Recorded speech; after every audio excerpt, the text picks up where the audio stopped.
സുഹലാബുലബുറോവൻ റൂഹു കാദീസോ വാഗ്ദാനത്തിൻ നാടായി സ്വർഗമഹത്വം ചാർത്തിയിടും സൂനോ ധ്വനി ജീവൻ നൽകി നിന്നെ വലത്തായി ചേർത്തിയിടും കാന്തനു കാത്തോരാ കന്യാസ്ത്രീകളെ നീ പ്രാപിക്കും സഹജേ പുനരുദ്ധാനത്തിൽ വ്യാപരു ഞാൻ വെമ്പീശാപത്താൽ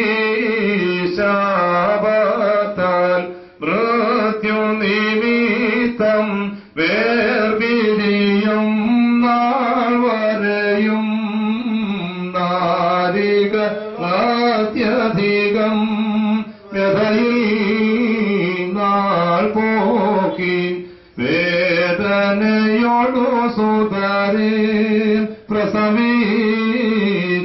പ്രസവിച്ചിടുന്നു ജീവൻ പോയി പിരിയും മാതാവേ നോക്കിടും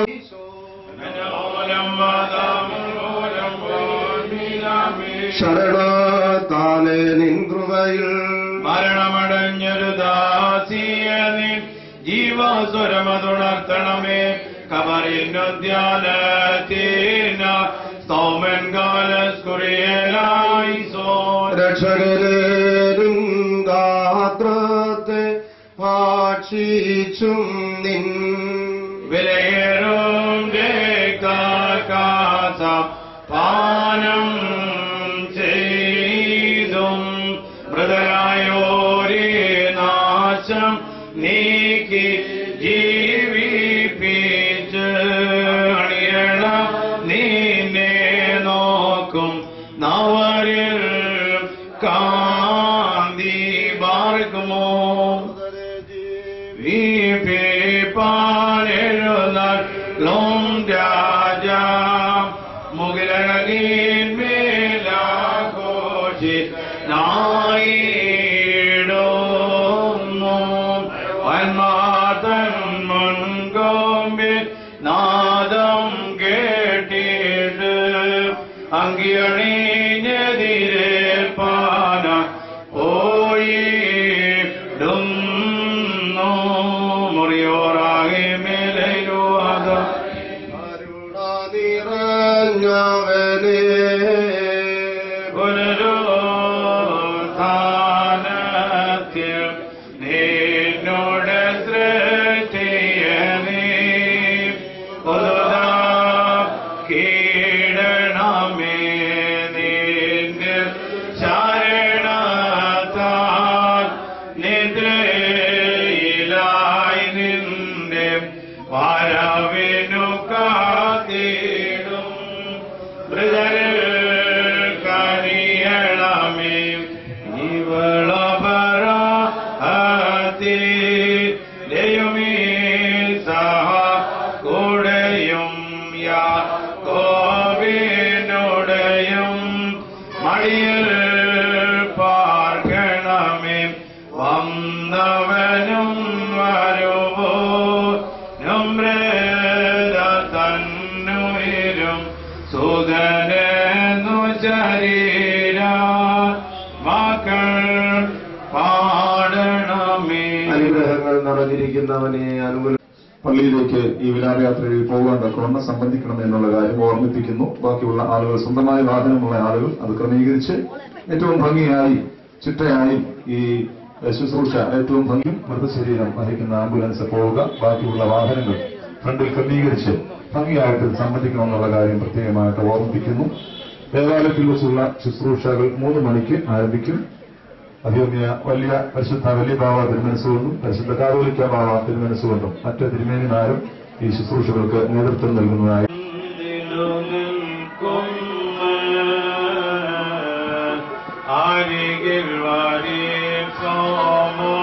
തരുവേൻ പ്രാർത്ഥിച്ചിടുവേൻ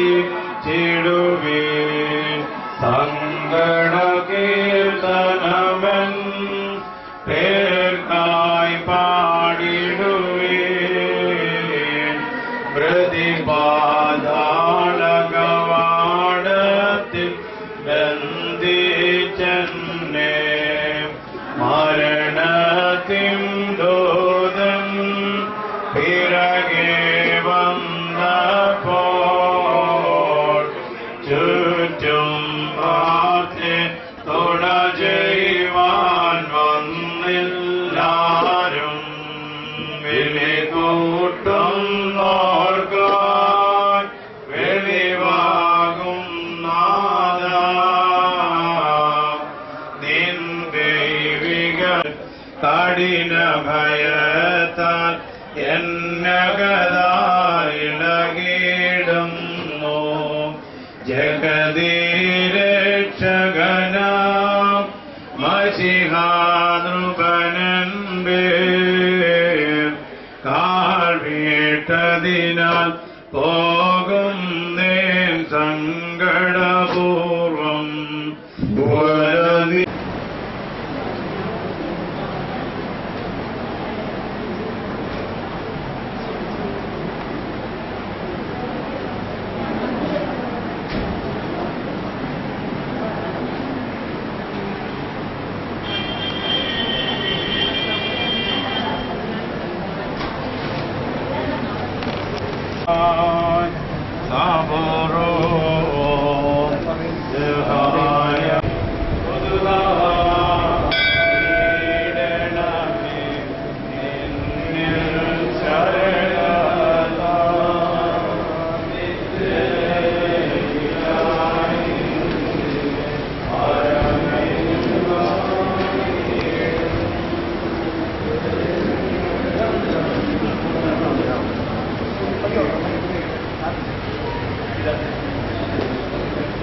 ഇപ്പോൾ ഈ പള്ളിയിൽ ഇടവകരാശനം രേഖപ്പെടുത്തുന്നത് കൈകാര്യം സാബു പുസ്തകം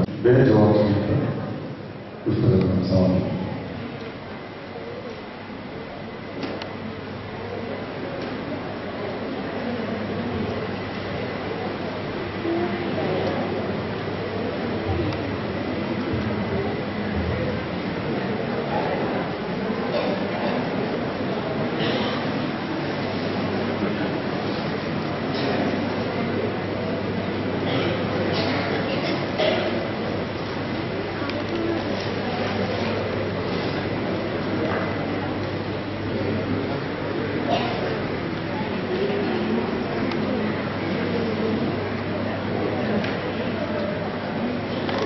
ബഹുമാനപ്പെട്ട സിസ്റ്റേഴ്സ്, സന്നിഹിതരായിരിക്കുന്ന വിശ്വാസികളുടെ സമൂഹമേ, നമ്മിൽ നിന്ന് ദൈവത്തിന്റെ സന്നിധിയിലേക്ക് വിളിച്ചു ചേർക്കപ്പെട്ട ഈ പ്രിയപ്പെട്ട മാതാവിനെ പ്രത്യാശയോടും സമാധാനത്തോടും കൂടി സ്വർഗത്തിലേക്ക് യാത്രയായിരിക്കുകയാണ് ഇനി നമ്മുടെ മുമ്പാകെ അവശേഷിച്ചുള്ള നൽകുന്നത്. ഈ പ്രിയപ്പെട്ട മാതാവ് ദൈവം തന്നെ ഏൽപ്പിച്ച ഉത്തരവാദിത്വം പരമാവധി പൂർത്തീകരിച്ച് ദൈവഹിതപ്രകാരം ദൈവത്തിലേക്ക് യാത്രയായിരിക്കുന്നു. മരണം ഏത് പ്രായത്തിലായിരുന്നാലും ദുഃഖകരമാണ് ജീവനോടെ അവശേഷിച്ചിട്ടുള്ളവർക്ക്. അതെന്തുകൊണ്ടാണെന്ന് ചോദിച്ചാൽ നമ്മുടെ പ്രിയപ്പെട്ടവർ നമ്മെ വിട്ടുപോകുന്നു, അവർ നഷ്ടപ്പെടുന്നു. നമുക്ക് അവരെ കാണുന്നതിന്, അവരോട് സംസാരിക്കുന്നതിന്, അവരോട് പഴയതുപോലെ ഇടപെടുന്നതിന് സൗകര്യമില്ലാതെ വരുന്നു. അപ്പോൾ ഒരു നഷ്ടബോധം നമ്മുടെ മനസ്സിൽ നിലനിൽക്കുന്നത് കൊണ്ട് പലപ്പോഴും നാം ദുഃഖിതരാകും. എന്നാൽ പരിശുദ്ധ വേദപുസ്തകം പരിശോധിക്കുമ്പോൾ മരണം എന്ന് പറയുന്നത് അത് ദുഃഖിക്കുവാനുള്ളതല്ല. അത് മനുഷ്യ ജീവിതത്തിലെ ഈ ലോകത്തിൽ നിന്ന് മറ്റൊരു ലോകത്തിലേക്കുള്ള പ്രവേശനത്തിനുള്ള മനുഷ്യന്റെ അവകാശമാണ്. ജീവിതവും ജനനവും മരണവും ദൈവത്തിന്റെ അധികാരത്തിൽപ്പെട്ട യാഥാർത്ഥ്യങ്ങളാണ്. ഈ ലോകത്തിൽ ജനിക്കുവാൻ നമ്മുടെ സമ്മതം ആവശ്യമില്ല. ഈ ലോകത്തിൽ നിന്ന് വിട്ടുപോകുമ്പോഴും നമ്മുടെ അനുവാദം ആവശ്യമില്ല. ഇത് രണ്ടും ദൈവത്തിന്റെ അധികാരത്തിൽപ്പെട്ട യാഥാർത്ഥ്യങ്ങളാണ്. എന്നാൽ ലോകത്തിൽ ജീവിക്കുവാൻ നമുക്ക് ഉത്തരവാദിത്വമുണ്ട്. ഏതൊരു ലോകത്തിൽ ആദാമിനെ മണ്ണിൽ നിന്ന് നിർമ്മിച്ചപ്പോഴ് ആ മൺകൂടാരത്തിനുള്ളിലേക്ക് ദൈവത്തിന്റെ അംശം, ജീവാംശം ഊതി സന്നിവേശിപ്പിച്ചു. അപ്പോഴാണ് മനുഷ്യൻ ജീവനുള്ളവനായിത്തീരുന്നത്. ഈ സാധാരണ ഒരാൾ ദിവംഗതനായി പറയുമ്പോൾ ദൈവം മനുഷ്യനിലേക്ക് പ്രവേശിപ്പിച്ച ആ ജീവന്റെ ശക്തി, ശ്വാസം, ചൈതന്യം ദൈവസന്നിധിയിലേക്ക് പോവുകയും മണ്ണിൽ നിന്ന് എഴുതപ്പെട്ടത് മണ്ണിലേക്ക് തിരികെ ചേരുകയും, ഇതാണ് മരണത്തിന്റെ മാനുഷികമായ യാഥാർത്ഥ്യം എന്നുള്ളത്. ശരീരമുള്ള ലോകത്തിൽ നിന്ന് ശരീരമില്ലാത്ത ലോകത്തിലേക്ക് ഈ പ്രിയപ്പെട്ട അമ്മ കടന്നുപോയിരിക്കുന്നു. ലോകപ്രകാരം അത് മക്കൾക്കും ബന്ധുക്കൾക്കും പ്രിയപ്പെട്ടവർക്കും അല്പം മാനസിക മൗനം ഉണ്ടാകുമെങ്കിലും അത് ദൈവസന്നിധിയിലേക്കുള്ള യാത്രയാണെന്ന് ചിന്തിക്കുമ്പോൾ പ്രത്യാശയും സമാധാനവുമാണ് നമ്മുടെ മനസ്സിൽ രൂപപ്പെടേണ്ടത്. കർത്താവായ യേശുക്രിസ്തുവിന്റെ പ്രഭാഷണത്തിൽ ദൈവരാജ്യ പ്രവർത്തനങ്ങളിൽ ധാരാളം ആശയങ്ങളും ചിന്തകളും യേശുക്രിസ്തു ഓർമ്മിപ്പിക്കുന്നുണ്ട്, അവതരിപ്പിക്കുന്നു.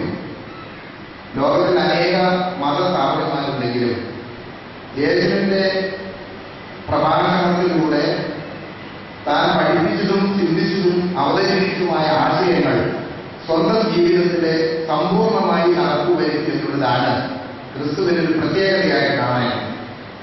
മരണത്തെക്കുറിച്ച് യേശുക്രിസ്തു നിർവചിച്ചു.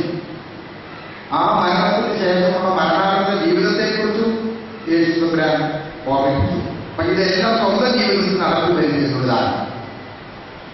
അതുകൊണ്ട് ഈ മരണം നിസ്സാരവൽക്കരിക്കപ്പെട്ടിട്ടുണ്ട്. മരണം നിസ്സാരമാണെന്നും അത് അന്ത്യമല്ലെന്നും മനുഷ്യ ജീവിതത്തിന്റെ അന്ത്യമല്ലെന്നും അത് ഒരു പുതിയ ജീവിതത്തിലേക്കുള്ള ആരംഭമാണെന്നും ക്രിസ്തു പ്രസംഗിക്കുകയും സ്വന്തം ജീവിതത്തിൽ ലോകത്തിന്റെ മുൻപാകെ ബോധ്യപ്പെടുത്തുകയും ചെയ്തു. കർത്താവായ യേശു ക്രിസ്തുവിനോട് ഒട്ടിച്ചു ചേർക്കപ്പെട്ട നമുക്കും ആ അവകാശമുണ്ട്. അതുകൊണ്ടാണ് യേശു ക്രിസ്തു വിശ്വസിക്കുന്നവർക്ക് മരണമില്ല എന്ന് ദൈവത്തിന്റെ തിരുവചനം ശക്തമായി ഉദ്ഘോഷിക്കുന്നത്. അതുകൊണ്ടാണ് പരിശുദ്ധ പൗലോസ് അപ്പോസ്തലൻ ഏറെ തവണ അത് ആവർത്തിച്ച് പ്രഖ്യാപിക്കുന്നുണ്ട്. താത്വികമായി പറയുമ്പോൾ ഈ ശരീരമുള്ള ലോകത്തിൽ നിന്ന് ശരീരമില്ലാത്ത ലോകത്തിലേക്ക് ഒരാൾ പ്രവേശിക്കുമെന്ന് പറഞ്ഞാൽ അത് യേശുക്രിസ്തുവിനോടൊപ്പം ആയിരിക്കുവാനുള്ള നമ്മുടെ അവകാശം നമുക്ക് സിദ്ധിക്കുന്നു എന്നുള്ളതാണ്. ഞാൻ ഏറെ എന്റെ വാക്കുകളിലൂടെ പ്രസംഗത്തിലൂടെ പ്രസംഗിച്ച് സമയമെടുക്കാൻ ആഗ്രഹിക്കുന്നില്ല. ഈ അമ്മയെ ഞാൻ പരിചയപ്പെടുന്നത് ഈ അമ്മയുടെ മകൻ ഷാജി കുവൈറ്റിൽ നമ്മുടെ സഭയുടെ എല്ലാ കാര്യങ്ങളിലും വളരെ ആത്മാർത്ഥമായി പ്രവർത്തിക്കുന്ന ഒരു വ്യക്തിത്വമാണ്. ആ അമ്മ തന്റെ മക്കളെ എപ്രകാരം വളർത്തിയെന്ന് പരിശോധിച്ചറിയുന്നതിനുള്ള ഒരു തെളിവാണ് ഷാജിയുടെ കുവൈറ്റ് ഇടവകയിലും സഭയിലുമുള്ള പ്രവർത്തനം. അതുകൊണ്ട് തന്നെ നമ്മുടെ ദൗത്യം ഏറ്റവും നന്നായി പൂർത്തീകരിച്ചു എന്ന് ഒരാൾക്ക് വിചാരിക്കുന്നതിനും അല്ലെങ്കിൽ അത് വിശ്വസിക്കുന്നതിനും യാതൊരു പ്രശ്നവുമില്ല എന്നാണ് എനിക്ക് തോന്നുന്നത്. ഇവിടെ ധാരാളം പിതാക്കന്മാരിവിടെ ആയവരായി കുവൈറ്റ് ഇടവകയിൽ നിന്ന് ധാരാളം പ്രതിനിധികളോടെ കടന്നു വന്നിട്ടുണ്ട്.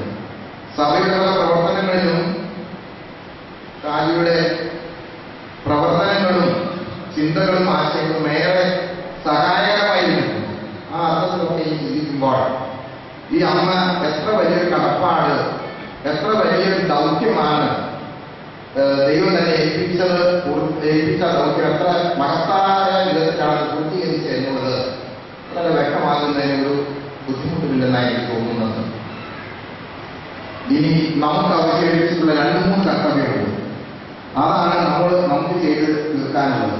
ഒന്ന്, ഈ മാതാവ് നമ്മോട് 3 കാര്യങ്ങൾ ഓർമ്മിപ്പിക്കുന്നു. നിങ്ങൾ ഒട്ടേറെ എന്നെ സ്നേഹിക്കുകയും ഒട്ടേറെ എന്നെ പരിചരിക്കുകയും ഒക്കെ ചെയ്തിട്ടുണ്ട്. ഈ അവസാനമായിട്ട് ഞാൻ നിങ്ങളോട് ഒരു കാര്യം പറയുന്നത് ഏതാണ്ട് ഇപ്രകാരമാണ്: നിങ്ങൾ ഇനിയും എനിക്ക് വേണ്ടി പ്രാർത്ഥിക്കണം എന്നുള്ളതാണ്. ഈ അമ്മ അങ്ങനെ പറഞ്ഞു. നമ്മൾ പ്രാർത്ഥിക്കും, നമ്മുടെ മക്കളും കൊച്ചുമക്കളും പ്രാർത്ഥിക്കും. ഈ അമ്മയും ഇതുപോലെ നമ്മോട് പറഞ്ഞിട്ടുണ്ട്. ആ അമ്മയുടെയും അമ്മയും നമ്മൾ പ്രാർത്ഥിക്കും. അതിനു മുമ്പ് പല അമ്മമാരും ഇതുപോലെ പറഞ്ഞിട്ടുണ്ട്. അപ്പോൾ കുറെ പേരുടെ പേരെന്ന് നമുക്ക് അറിയാൻ പറ്റും. അങ്ങനെ വരുമ്പോൾ ഈ ഇങ്ങനെ മൺമറഞ്ഞു പോകുന്ന മാതാക്കന്മാരെ പിതാക്കന്മാരെ ആ ആവശ്യം ആരാണ് നിർദ്ദേശിക്കുന്നതെന്ന് ചോദിച്ചാൽ ഞാൻ പറയും അത് പരിശുദ്ധ സഭയാണ്. ഒരു പ്രാർത്ഥന നമ്മുടെ വിശ്വാസപ്രകാരം ആരംഭിച്ച് പൂർത്തീകരിക്കണമെങ്കിൽ അവസാനം ഒരു വാചകം കൂടെ ചേർക്കണം: ദൈവമേ, ഞങ്ങളുടെ വിശ്വാസികളായി മരിച്ചുപോയവരെ ഓർത്തുകൊള്ളണമേ എന്ന് പ്രാർത്ഥിക്കാതെ ഒരു പ്രാർത്ഥനയും പൂർത്തീകരിക്കപ്പെടുന്നില്ല. അതുകൊണ്ട് എനിക്ക് വേണ്ടി നിങ്ങൾ പ്രാർത്ഥിക്കണമെന്ന് പറയുന്ന ആ കടന്നു പോകുന്നവരുടെ അവസാനത്തെ ആവശ്യവും ആഗ്രഹവും മക്കളും പിന്തലമുറയും അത് ചെയ്തു തീർക്കുന്നതോടൊപ്പം പരിശുദ്ധ സഭ മറന്നു പോകാതെ അവരെ ഓർക്കും എന്നുള്ളതാണ് ഈ നമ്മുടെ സഭയുടെ പ്രത്യേകത എന്ന് സാർവത്രികമായിട്ട് ഞാൻ ഓർമ്മിപ്പിക്കുന്നു. അപ്പോൾ ഈ അമ്മയുടെ ആദ്യത്തെ ആവശ്യം എന്ന് പറയുന്നത് നിങ്ങൾ എനിക്ക് വേണ്ടി പ്രാർത്ഥിക്കണം എന്നുള്ളതാണ്. രണ്ടാമതായി അമ്മ നമ്മോട് പറയുന്നത്, ഞാൻ ഇന്ന് സ്വർഗസന്നിധിയിലേക്ക് പോവുകയാണ്. എന്റെ യാത്രയ്ക്ക് ആവശ്യമുള്ളതെല്ലാം ഞാൻ ശേഖരിച്ചിട്ടുണ്ട്. നിങ്ങൾക്കും ഇതുപോലൊരു യാത്രയുണ്ട്. ആ യാത്രയ്ക്ക് ആവശ്യമുള്ളത് നിങ്ങൾ കരുതിക്കൊള്ളണം, ശേഖരിച്ചു കൊള്ളണം എന്ന് ഈ അമ്മ നമ്മെ റിമൈൻഡ് ചെയ്യും, ഓർമ്മിപ്പിക്കുന്നു. നമ്മുടെ മരണത്തെക്കുറിച്ചുള്ള ഓർമ്മപ്പെടുത്തലാണ്. അത് വളരെ പ്രധാനപ്പെട്ടതാണ്. തിരക്കിട്ട ജീവിതത്തിലെ മരണത്തെപ്പറ്റി മറന്നുപോകുന്ന മനുഷ്യനാണ് കൂടുതൽ ലോകത്തിലുള്ളത് എന്നാണ് എൻ്റെ വിചാരം. ഇതുകൊണ്ട് ഈ മരണത്തെക്കുറിച്ച് നമ്മെ ഓർമ്മിപ്പിക്കുവാനും ഈ മാതാവ് നിശബ്ദ ഭാഷ ഉപയോഗിക്കുന്നുണ്ട് എന്നാണ് എൻ്റെ സങ്കല്പം. മൂന്നാമതായി നമ്മൾ പറയുന്നത്, ഞാൻ എൻ്റെ ജീവിതത്തിൽ അനേക നന്മകളും സുഹൃതങ്ങളും മാതൃകാപരമായ പ്രവൃത്തികളും ചെയ്തിട്ടുണ്ട്. അത് പിൻതലമുറ പിന്തുടരണം. ലോകത്തിൽ നന്മ ചെയ്യുന്ന ഒരാൾ ഇല്ലാതാകുമ്പോൾ ആ നന്മയുടെ അളവ് ലോകത്ത് കുറഞ്ഞു പോകാതിരിക്കണമെങ്കിൽ മറ്റൊരാൾ അത്രയും അളവിലുള്ള നന്മ ചെയ്തുകൊണ്ടേയിരിക്കും. എങ്കിൽ മാത്രമേ അത് റീപ്ലേസ് ചെയ്ത് നന്മയുടെ അളവ് നഷ്ടപ്പെട്ടു പോകാതെ ലോകത്തിൽ നിലനിൽക്കുകയുള്ളൂ. അതുകൊണ്ടാണ് കടന്നു പോകുന്ന ഓരോരുത്തരും നമ്മോട് നിശബ്ദമായ രീതിയിൽ ഓർമ്മിപ്പിക്കുന്നത്, ഞാൻ ചെയ്തിരുന്ന നന്മകളൊക്കെ ഇനി എനിക്ക് ചെയ്യാൻ സമയമില്ല, സൗകര്യമില്ല, അതൊക്കെ നിങ്ങൾ ചെയ്തു തരും. അപ്പോൾ ഇപ്പോൾ നാം ചെയ്യുന്നതിന് അല്പം കൂടെ കൂടുതൽ നന്മകളും മാതൃകകളും മാതൃകാപരമായ പ്രവർത്തികളും ചെയ്തു കൊള്ളണം എന്നും കൂടെ ഈ മാതാവ് നമ്മെ ഓർമ്മിപ്പിക്കുന്നു എന്നാണ് ഞാൻ വിചാരിക്കുന്നത്. ഞാൻ എൻ്റെ വാക്കുകളോട് ചുരുക്കട്ടെ. മലങ്കര ഓർത്തഡോക്സ് സുറിയാനി സഭയുടെ എല്ലാ വിധത്തിലുള്ള അനുശോചനവും, പ്രത്യേകിച്ച് സഭയുടെ മാലിന്യ കമ്മിറ്റിയുടെ വ്യക്തിപരമായ നിലയിലും സഭയെ പ്രതിനിധീകരിച്ചുകൊണ്ടും എല്ലാ വിധത്തിലുള്ള അനുശോചനവും രേഖപ്പെടുത്തിക്കൊണ്ട് ഈ മാതാവിനെ പ്രഭുസന്നിധിയിൽ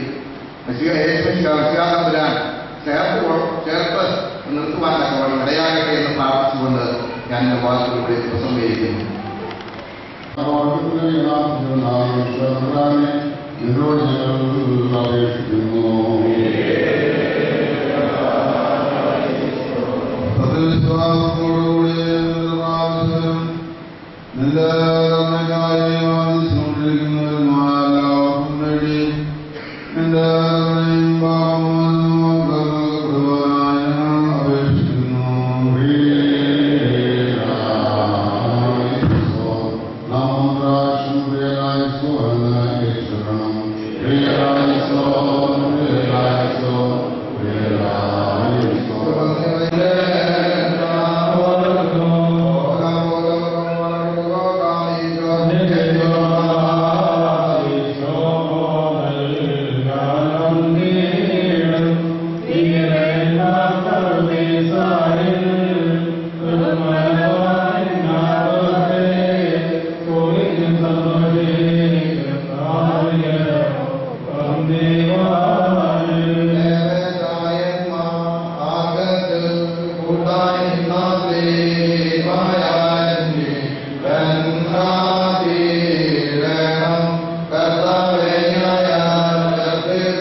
ഈ തൈലം ഒഴിക്കപ്പെടുന്നു.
പദവികളിൽ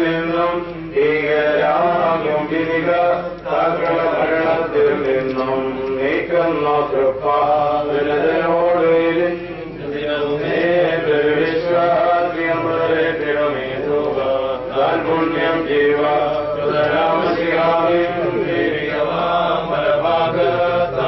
കൊണ്ടങ്ങെ സ്തുതി പാടിയിടട്ടെ. ദൈവം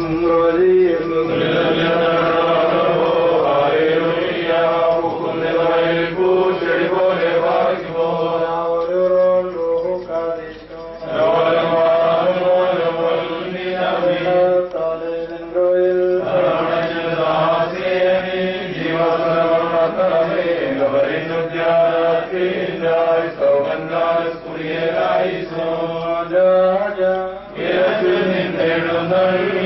ജീവൻ ദേവർക്കും നൽകുന്നു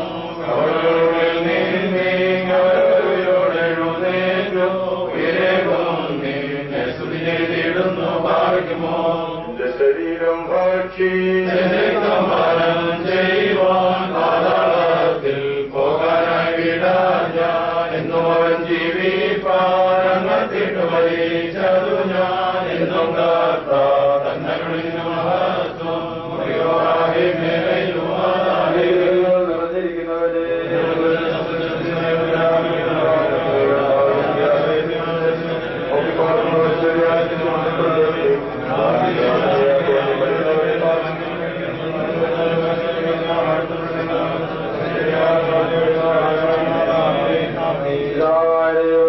സ്നേഹവും ഏകജാതനായ പുത്രന്റെ കൃപയും പരിശുദ്ധമായ സംബന്ധമാവാസ്പോലെല്ലാവരുടെയും പങ്കുവയ്ക്കുന്ന അവിടുത്തെ ദാസിയുടെ മേൽ ഇപ്പോഴും എന്നാളും ഉണ്ടായിരിക്കണമേ.